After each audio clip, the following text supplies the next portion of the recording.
ನಾನು okay sir. B Prasannaiah ಅಂತ. ಈಗ ಪ್ರೆಸೆಂಟ್ಲಿ ನಾನು ಈ ಕರ್ನಾಟಕ ಜೈನ್ ಅಸೋಸಿಯೇಷನ್ಗೆ ಅಧ್ಯಕ್ಷ ಆಗಿದ್ದೇನೆ. ಈ ಬಾರಿ ನಡೆದಿರೋ ಒಂದು ಚುನಾವಣೆ ಬಹಳ ವಿಭಿನ್ನವಾದ ಚುನಾವಣೆ. ನಮ್ಮ ಜೈನ ಸಮಾಜದಲ್ಲಿ ಇದೊಂದು ಜೈನರ ಹಬ್ಬ ಅಂತ ನಾವು ನೆರವೇರಿಸ್ತಾ ಇದ್ದೀವೇನೋ ಅಂತ ಅನಿಸುತ್ತೆ. ನನಗೆ ಅಗೇನ್ಸ್ಟ್ ಆಗಿ ನಿಂತಿರೋ ಒಬ್ಬ ಜಿತೇಂದ್ರ ಕುಮಾರ್ ಅಂತ, ಅವರು 90 ವರ್ಷ ವಯಸ್ಸು. ನಾನು ಅವರು ಜೊತೆಲಿ ಕೂತ್ಕೊಂಡು ನಾವು ಅವ್ರು ಮಾತಾಡ್ಕೊಂಡ್ವಿ, ನಾನು ನಿಮ್ಗಾಗ್ತೀನಿ ನೀವು ನನಗಾಕಿ ಅಂತ ಒಂದು ಜೈನರ ಹಬ್ಬವನ್ನು ನಾವು ಇವತ್ತು ಆಚರಿಸ್ತಿದ್ದೀವಿ ಅಂತ ಹೇಳ್ಬೋದು. ಇಡೀ ಕರ್ನಾಟಕದಲ್ಲಿ ಸುಮಾರು 11,000 ಜನ ನಮ್ಮ ಕ್ಯಾಂಡಿಡೇಟ್ ಮೆಂಬರ್ಸ್ ಇದ್ದಾರೆ. ಅದರಲ್ಲಿ ಎಂಟೈರ್ ಸ್ಟೇಟ್ನಲ್ಲಿ 26 ಸೆಂಟರ್ನಲ್ಲಿ ಹಿಂದಿನ ಭಾನುವಾರ ಎಲೆಕ್ಷನ್ ಆಗಿದೆ. ಇವತ್ತಿನ ದಿವಸ ಬೆಂಗಳೂರಿನಲ್ಲಿ ಎಲೆಕ್ಷನ್ ನಡೀತಾ ಇದೆ. ನನಗೆ ಆಶ್ಚರ್ಯ, ಇಷ್ಟು ಜನ ಬಂದು ಇದರಲ್ಲಿ ಭಾಗವಹಿಸ್ತಾರೆ ಅಂತ. ಈಗಾಗಲೇ ಸುಮಾರು 2:30 ಸಮಯಕ್ಕೆ 1,500 ಜನ ಓಟ್ ಹಾಕಿದ್ದಾರೆ. ಇನ್ನು ಕೆಲವರು ಕ್ಯೂ ನಿಂತಿದ್ದಾರೆ, ಲೇಡೀಸ್ ಎಲ್ಲ. ಸುಮಾರು 2,200 2,300ವರೆಗೂ ಇವತ್ತಿನ ದಿವಸ ಓಟ್ ಆಗ್ಬೋದು ಅಂತ. ಇದು ಎಲೆಕ್ಷನ್ ಮಾತ್ರ ಭಾಳ ಅತ್ಯದ್ಭುತವಾಗಿದೆ ಅಂತ ನಾನು ಹೇಳೋದಕ್ಕೆ ಇಷ್ಟಪಡ್ತೀನಿ. ಸರ್, ಹಿಂದೆನೂ ನೀವೇ ಪ್ರೆಸಿಡೆಂಟ್ ಇದ್ರು ಅಂತ ಹೇಳ್ತಾರೆ. ಹಿಂದೆನೂ ನೀವೇ ಪ್ರೆಸಿಡೆಂಟ್ ಇದ್ರಿ ಅಂತ ಹೇಳ್ತಾರೆ. ಈಗ ಏನೆಲ್ಲ ಕೆಲಸ ಆಗಿದೆ ಸರ್ ನಿಮ್ಗೆ? ಈಗ 5 ವರ್ಷಗಳಿಂದ ನಾನು ಅಧ್ಯಕ್ಷ ಆಗಿದ್ದೇನೆ. ತಮಗೆಲ್ಲ ಗೊತ್ತಿರ್ಬೋದು, ತಮ್ಮ TV9ನಲ್ಲೂ ಬಂದಿದೆ, ಮತ್ತೆಲ್ಲ ಪತ್ರಿಕೆಗಳಲ್ಲೂ ಬಂದಿತ್ತು. ಕರೋನಾ ಸಮಯದಲ್ಲಿ ಲಕ್ಷಾಂತರ ಜನಕ್ಕೆ ಎಂಥ ಊಟ ಕೊಟ್ಟಿದ್ದೀವಿ ಅಂತಂದು ಹೇಳಿದ್ರೆ ಭಾಳ ಅತ್ಯುದ್ಭುತವಾಗಿತ್ತು. ಬಹುಶಃ ನೀವು ಕೂಡ ಆಗ ಒಂದು ಊಟದ ರುಚಿ ನೋಡಿದ್ದೀರ ಅನಿಸುತ್ತೆ. ಇದಾದ ನಂತರ ಇಂಥ ಕಾರ್ಯಕ್ರಮ ನಾವು ಸಾಕಷ್ಟು ಹಮ್ಮಿಕೊಂಡಿದ್ದೇವೆ. ಆನಂತರ ಕರೋನಾ ಟೈಮಲ್ಲಿ ಎಲ್ಲೂ ಇಂಜೆಕ್ಷನ್ ಹಾಕ್ಕೊಳ್ಳೋಕ್ಕೆ ಅವಕಾಶ ಇರಲಿಲ್ಲ, ಇಲ್ಲೇ ಅರೇಂಜ್ ಮಾಡಿದ್ವಿ. ಬರೀ ಜೈನ್ ಸಮಾಜದವ್ರಿಗಷ್ಟೇ ಅಲ್ಲ, ಯಾರೇ ಬರಲಿ ಎಲ್ರಿಗೂ ನಾವು ಅರೇಂಜ್ ಮಾಡ್ತಾ ಇದ್ವಿ. ಊಟ ಕೂಡ ಅಷ್ಟೇ, ಬರೀ ಜೈನ್ ಸಮಾಜಕ್ಕಲ್ಲ, ಯಾರೇ ಬರಲಿ. ಈವನ್ ಬಸ್ ಸ್ಟ್ಯಾಂಡ್ನಲ್ಲಿ ಹೋಗಿ 1000 ಜನಕ್ಕೆ ಅಲ್ಲೇ ಊಟ ಕೊಡ್ತಾ ಇದ್ವಿ. ಜನ ಹೋಗ್ಬೇಕಿದ್ರೆ ಉಪವಾಸ ಹೋಗಬಾರ್ದು, ಆಗ ಹೋಟೆಲ್ ಚಾರ್ಜ್ ಇರಲಿಲ್ಲ. ಅದಕ್ಕೆ ಒಬ್ಬ ಅಡ್ವೊಕೇಟು ಇಲ್ಲಿ ನಮ್ಮ ಯಾವ ರೀತಿ ಮಾಡ್ತಿದ್ದೀವಿ ನೋಡೋದಕ್ಕೆ ಬಂದಿದ್ರು, ಭಾಳ ಫೇಮಸ್ ಅಡ್ವೊಕೇಟು. ಆ ಊಟದ ಅರೇಂಜ್ಮೆಂಟು ಅದೆಲ್ಲ ನೋಡಿಬಿಟ್ಟು 2.5 ಲಕ್ಷ ರೂಪಾಯಿ ನಂದು ದೇಣಿಗೆ ಇರಲಿ ಅಂತಂದು ಕೊಟ್ಟೋದ್ರು. ನೀವು ಮಾಡ್ತಿರೋ ಪುಣ್ಯದಲ್ಲಿ ನಂದು ಒಂದು ಪುಣ್ಯ ಸೇರಲಿ ಅಂತ. ಆಗ ಸುಮಾರು 90 ಲಕ್ಷ ರೂಪಾಯಿ ನಮಗೆ ಕಲೆಕ್ಷನ್ ಆಗಿತ್ತು.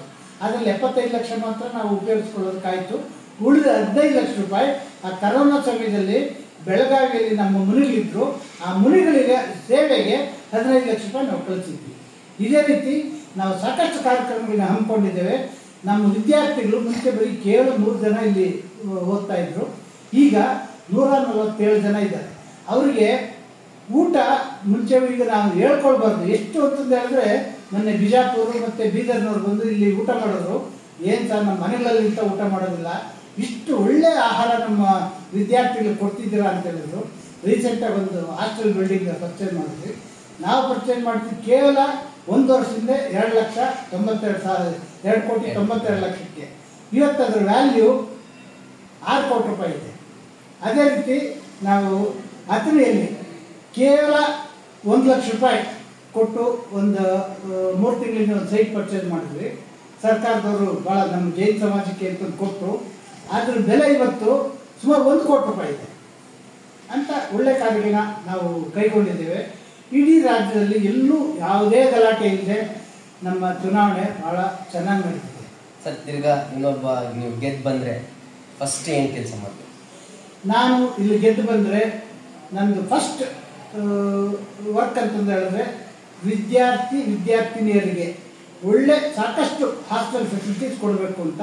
ಮತ್ತು ಕರ್ನಾಟಕದಿಂದ, ಇಡೀ ಕರ್ನಾಟಕದಿಂದ ಅಲ್ಲ, ದೇಶದಿಂದ ಎಲ್ಲಿಂದ ಬಂದಿದ್ದರೂ ಕೂಡ ವರ್ಕಿಂಗ್ ವುಮೆನ್ ಹಾಸ್ಟೆಲ್ ಅಂತ ಒಂದು ಮಾಡಬೇಕು ಅಂತ ನಾವು ಸರ್ಕಾರದ ಜೊತೆ ಈಗಾಗಲೇ ರಿಕ್ವೆಸ್ಟ್ ಮಾಡ್ಕೊಂಡಿದ್ದೇವೆ. ನಮಗೆ ಒಂದು ಒಳ್ಳೆ ಸೈಟ್ ಕೊಡಬೇಕು ಅಂತ, ನಮಗೂ ಈಗ ಕೊಡ್ತೀವಿ ಅಂತ ಹೇಳಿದ್ದಾರೆ. ಅದರ ಸಹಾಯದಿಂದ ಒಂದು ಬಿಲ್ಡಿಂಗ್ ಕಟ್ಬಿಟ್ಟು ವರ್ಕಿಂಗ್ ವುಮೆನ್ ಹಾಸ್ಟೆಲ್ ಅಂತ ಮಾಡಬೇಕು ಅಂತ ಒಂದು ಇಂಟೆನ್ಷನ್ ಇದೆ. ಸರ್, ಎಲ್ಲ ಇವತ್ತು ಮೆಂಬರ್ಸ್ ಬಂದು ಓಟ್ ಹಾಕ್ತಾ ಇದ್ದಾರೆ, ಅವ್ರಿಗೆ ಏನು ಹೇಳ್ತೀರಾ ಸರ್? ಇಷ್ಟು ಶಾಂತಿಯುತವಾಗಿ ನಮ್ಮವ್ರು ಬಂದು ಓಟ್ ಹಾಕಿದ್ದಕ್ಕೆ, ಇದರಲ್ಲಿ ಭಾಗವಹಿಸಿದ್ದಕ್ಕೆ ಅವರಿಗೆಲ್ಲ ತುಂಬ ಧನ್ಯವಾದಗಳನ್ನ ಅರ್ಪಿಸ್ತೇನೆ. ನಾವು ಜೈನರು ಯಾವ ರೀತಿ ಬಿಹೇವ್ ಮಾಡ್ತೀವಿ ಅಂತ ಇಡೀ ರಾಜಕೀಯ ರಂಗಕ್ಕೆ ಗೊತ್ತಾಗಬೇಕು. ಇಷ್ಟು ಶಾಂತಿಯುತವಾಗಿ ಇವರೆಲ್ಲ ಮತ ಹಾಕಿದಾರಲ್ಲ ಅಂತಂದು ಅವ್ರು ಗೊತ್ತಾಗಬೇಕು ಅನ್ನೋದು ನನ್ನ ಅಭಿಮತ. ನಾನು ಹೊಸೈಟ್ ಪಾಟೀಲ್, ಎ ಸಿ ಪಾಟೀಲ್ ಅಂತೇಳಿ ಗುರುತಿಸ್ತಾರೆ. ನಾನು ಮೂಲತಃ ಅಥಣಿಯವನು, ಬೆಳಗಾವಿ ಜಿಲ್ಲೆ ಅಥಣಿಯವನು. ಈ ಕರ್ನಾಟಕ ಜೈನ್ ಅಸೋಸಿಯೇಷನ್ನಲ್ಲಿ ನಾನು ಕಳೆದ 17 ವರ್ಷಗಳಿಂದ ಸೇವೆ ಸಲ್ಲಿಸ್ತೇನೆ. 12 ವರ್ಷಗಳಿಂದ EC ಮೆಂಬರ್ ಆಗಿ, ಕಳೆದ 5 ವರ್ಷಗಳಿಂದ ಉಪಾಧ್ಯಕ್ಷನಾಗಿ ಇಲ್ಲಿ ಕಾರ್ಯವನ್ನು ಮಾಡಿದೆ. ಕಳೆದ 5 ವರ್ಷಗಳಲ್ಲಿ ನಮ್ಮ ಪ್ರಸನ್ನ ಅವರ ಅಧ್ಯಕ್ಷತೆಯಲ್ಲಿ ಸಾಕಷ್ಟು ಕೆಲಸಗಳನ್ನು ಮಾಡಿದ್ವಿ.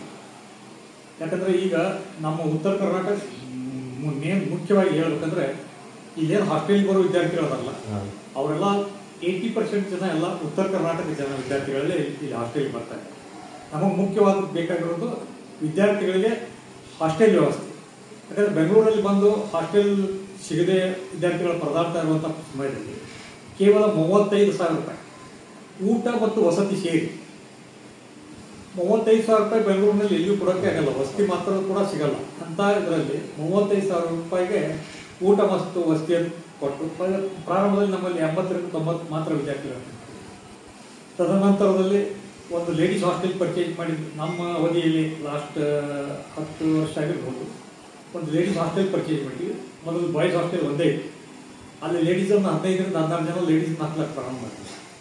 ಆದರೆ ಅದು ಲೇಡೀಸ್ ಹಾಸ್ಟೆಲ್ ಸಾಕಾಗಲಿಲ್ಲ, ಲೇಡೀಸ್ ಹೆಚ್ಚಿಗೆ ಬರ್ತಾಯಿದ್ರು. ನಾವು ಒಂದು ವಿಚಾರ ಮಾಡಿ ಜೆಂಟ್ಸ್ಗಿಂತ ಹುಡುಗರಿಗಿಂತ ಹುಡುಗಿಯರಿಗೆ ಹೆಚ್ಚು ಪ್ರಾತಿನಿಧ್ಯ ಕೊಡಬೇಕು. ಯಾಕಂದ್ರೆ ಹುಡುಗರು ಎಲ್ಲಾದರೂ ಹೊರಗಡೆ ಇದ್ದರೆ ಇರ್ತಾರೆ, ಲೇಡೀಸ್ ಆದರೆ ಒಂದು ಸ್ವಲ್ಪ ಸೇಫ್ಟಿ ಇತ್ತು, ಅವ್ರಿಗೆ ಪ್ರಾಶಸ್ತ್ಯ ಕೊಡೋಣ ಅಂತೇಳಿ ಒಂದು ತಲೆಯಲ್ಲಿ ಯೋಚನೆ ಇಟ್ಕೊಂಡು ಒಂದು ಲೇಡೀಸ್ ಹಾಸ್ಟೆಲ್ ಪರ್ಚೇಸ್ ಮಾಡೋಣ ಅನ್ನುವಂಥ ಒಂದು ಉದ್ದೇಶವನ್ನು ಇಟ್ಕೊಂಡು ಆ ಕಡೆ ಈ ಕಡೆ 1 ವರ್ಷ 2 ವರ್ಷ ಸರ್ಚ್ ಮಾಡಿಬಿಟ್ಟು ಒಂದು ಲೇಡೀಸ್ ಹಾಸ್ಟೆಲನ್ನು ಇದೇ ಈಗ ನಮ್ಮ ಅಧ್ಯಕ್ಷರು ಹೇಳಿದಾಗೆ 2.9 crore ರೂಪೀಸ್ಗೆ ಒಂದು ಹಾಸ್ಟೆಲ್ ಖರೀದಿ ಮಾಡಿ ಅಲ್ಲಿ ಈಗ ಸದ್ಯಕ್ಕೆ 45 ಜನ ವಿದ್ಯಾರ್ಥಿನಿಯರು 46 ಜನ ವಿದ್ಯಾರ್ಥಿನಿಯರು ವಿದ್ಯಾಭ್ಯಾಸ ಮಾಡ್ತಾ ಇದ್ದಾರೆ.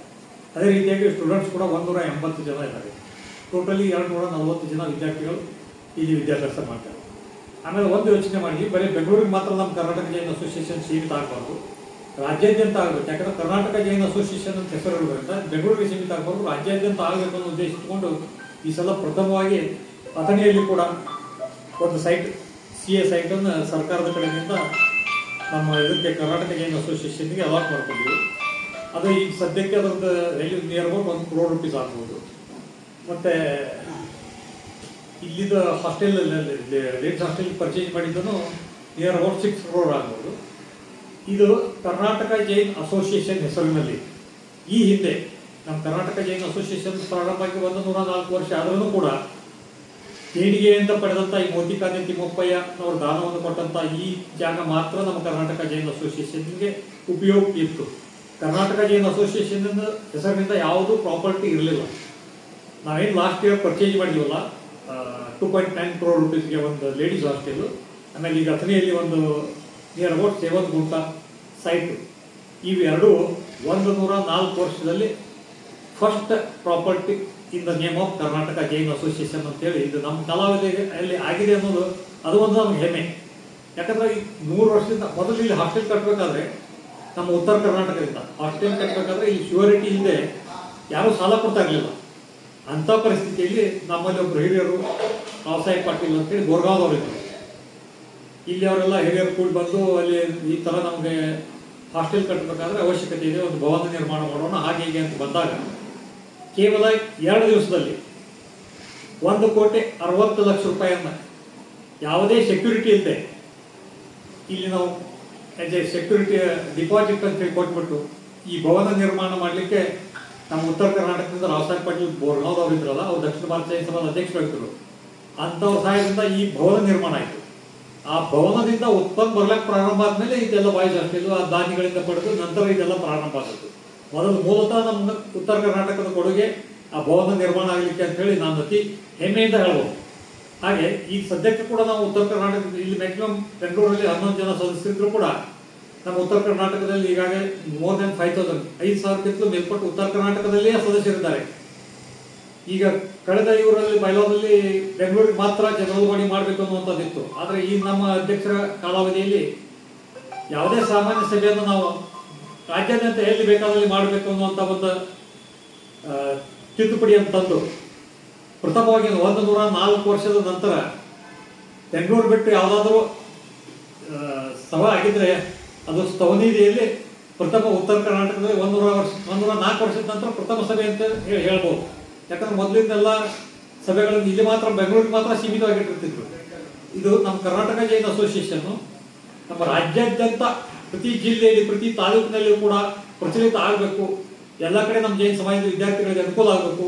ಇನ್ನು ಮುಂದೆ ಎಲ್ಲ ಬೇರೆ ಬೇರೆದವರೆಲ್ಲ KS IAS ಈ ಥರ ಕೋಚಿಂಗ್ ಕ್ಲಾಸಸ್ ಅವೆಲ್ಲ ಪ್ರಾರಂಭ ಮಾಡಿದ್ದಾರೆ. ಇಲ್ಲಿ ಕೂಡ ನಾವು ಮುಂದೆ ಪ್ರಾರಂಭ ಮಾಡೋಣ ಅಂತೇಳಿ ಅಧ್ಯಕ್ಷರ ಜೊತೆ ಈಗಾಗಲೇ ಸಮಾಲೋಚನೆಯನ್ನು ಕೂಡ ಮಾಡಿದ್ದೀವಿ. ಈಗ ನಾವು ಕಳೆದ 17 ವರ್ಷದಿಂದ ಈಗಾಗಲೇ ಇಷ್ಟು ಸಾಧನೆಗಳನ್ನು ಮಾಡಿದ್ದು ತಮ್ಮ ಮುಂದೆ ಹೇಳಿದ್ದು ಸಾಕಂತ ಅನ್ಸ್ಕೊಂಡಿದ್ದೀನಿ. ಇನ್ನು ಮುಂದೆ ನಾವು ಅಧ್ಯಕ್ಷರು ಹೇಳಿದಾಗೆ ವಿದ್ಯಾರ್ಥಿಗಳಿಗೆ ಹೆಚ್ಚಿನ ಅನುಕೂಲ ಮಾಡಿಕೊಡ್ಬೇಕು ಅಂತೇಳಿ ಹಾಸ್ಟೆಲ್ ಫೆಸಿಲಿಟೀಸು ಮತ್ತು IAS KS ಕೋಚಿಂಗ್ ಸಲುವಾಗಿ ಒಂದು ಇದನ್ನು ಪ್ರಾರಂಭ ಮಾಡಬೇಕು ಅನ್ನುವಂಥ ಮುಖ್ಯ ಆಶೆಗಳನ್ನು ಇಟ್ಕೊಂಡಿದ್ದೀವಿ. ಇಲ್ಲಿ ಸರ್ಕಾರದ ಕಡೆಯಿಂದ ಏನಾದರೂ ನಮಗೆ CS ಆಯ್ತು, ಯಾಕಂದ್ರೆ ಬೆಂಗಳೂರಲ್ಲಿ ಅಷ್ಟೊಂದು ದುಡ್ಡು ಕೊಟ್ಟು ಪರ್ಚೇಸ್ ಮಾಡಲಿಕ್ಕೆ ನಮ್ಮ ಸಮಾಜ ಸಾಣದು. ಅದಕ್ಕೆ ಸರ್ಕಾರದ ಮೇಲೆ ಒತ್ತಡ ಏರಿ ಒಂದು ಯಾವುದಾದ್ರೂ ಒಂದು CS ಆಯ್ತು ಅಲಾಟ್ ಆದರೆ ಅಲ್ಲಿ ಈ ಮುಂದಿನ ಯೋಜನೆಗಳನ್ನು ಮಾಡೋಣ ಅನ್ನುವಂಥ ಒಂದು ತೀರ್ಮಾನಕ್ಕೆ ನಾವು ಇಲ್ಲಿ ಬಂದಿದ್ದೀವಿ. ಇವತ್ತು ಬೆಂಗಳೂರಲ್ಲಿ ಮಾತ್ರ ಚುನಾವಣೆ ಇದೆ. ಹೋದ ರವಿವಾರ ಅಂದರೆ 22ನೇ ತಾರೀಕು ಔಟ್ ಆಫ್ ಬೆಂಗಳೂರು ಅಂದರೆ ಉಳಿದ ಎಲ್ಲ ರಾಜ್ಯಾದ್ಯಂತ 26 ಕ್ಷೇತ್ರಗಳಿಗೆ ಚುನಾವಣೆ ನಡೆದಿತ್ತು. ಆದರೆ ಅದರಲ್ಲಿ ಕೇವಲ 12 ಸ್ಥಳಗಳಲ್ಲಿ ಮಾತ್ರ ಚುನಾವಣೆ ಇದ್ದು ಮಿಕ್ಕಿದ್ದೆಲ್ಲ 13 ಸ್ಥಳಗಳಲ್ಲಿ ಅವಿರೋಧವಾಗಿ ಆಯ್ಕೆಯಾಗಿದ್ದಾರೆ. ಇನ್ನು ಕೇವಲ ಅಲ್ಲಿರೋದು 8-9 ಮಾತ್ರ ಚುನಾವಣೆ ನಡೆದಿದೆ. ಬಾಕಿ ನಮ್ಮ ಆಫೀಸ್ ಬೇರೆ ಅಂದರೆ ಪದಾಧಿಕಾರಿಗಳಂತೂ ಅದನ್ನು ರಾಜ್ಯಾದ್ಯಂತ ಎಲ್ಲರೂ ಮತ ಹಾಕಿ ಚಲಾಯಿಸಿ ಆರಿಸಬೇಕಾಗ್ತದೆ. ಅದು ಮಾತ್ರ ಎಲ್ಲ ಕಡೆ ಚುನಾವಣೆ ನಡೆದಿದೆ. ಪ್ರತಿಯೊಂದು ಜಿಲ್ಲೆಯಲ್ಲಿ ತಾಲೂಕಿನಲ್ಲಿ ಕೂಡ ನಮ್ಮ ಸಮಾಜದ ಅತಿ ಶಾಂತ ರೀತಿಯಾಗಿ ಯಾವುದೇ ಥರದ ಒಂದು ಗದ್ದಲಿಲ್ಲದೆ ಎಲ್ಲರೂ ಒಂದು ನಮ್ಮ ಜೈನ ಧರ್ಮದಲ್ಲಿ ಶಾಂತಿ ಅಹಿಂಸೆ ಇವಕ್ಕೆಲ್ಲ ನಾವು ಹೆಚ್ಚು ಪ್ರಾಮುಖ್ಯತೆ ಕೊಡ್ತೀವಿ. ಅದರ ಪ್ರಕಾರ ನಮ್ಮದು ಶಾಂತಿಯುತವಾಗಿ ಮತದಾನ ನಡೆದಿದೆ. ಇಲ್ಲಿಯೂ ಕೂಡ ಅದೇ ರೀತಿಯಾಗಿ ಶಾಂತಿಯುತವಾಗಿ ಮತದಾನ ನಡೆದಿದೆ. ಎಲ್ಲ ಮತದಾರ ಬಾಂಧವರು ಬಂದು ಮತ ಚಲಾಯಿಸ್ತಾ ಇದ್ದಾರೆ ಬೆಂಗಳೂರಿನಲ್ಲಿ. ಅದು ಒಂದು ನಮಗೆಲ್ಲ ಸಂತೋಷ. ಆದ್ದರಿಂದ ಈ ಚುನಾವಣೆ ಅತಿ ಶಾಂತಿಯುತವಾಗಿ ನಡೆದು ಈ ಮುಂದಿನ ದಿನಮಾನಗಳಲ್ಲಿ ನಮ್ಮ ಸಮಾಜ ಯಾರೇ ಬಂದರೂ ಸಮಾಜವನ್ನು ಒಂದು ಒಗ್ಗಟ್ಟು ಮಾಡಿ ಸಮಾಜ ಕಟ್ಟುವ ನಿಟ್ಟಿನಲ್ಲಿ ಎಲ್ಲರೂ ಕೂಡ ಜೊತೆಯಾಗಿ ಕೆಲಸ ಮಾಡೋಣ ಅಂತೇಳಿ ಈ ಸಂದರ್ಭದಲ್ಲಿ ತಮಗೆ ಹೇಳಿ ನಾನು 2 ಮಾತು ಜೈ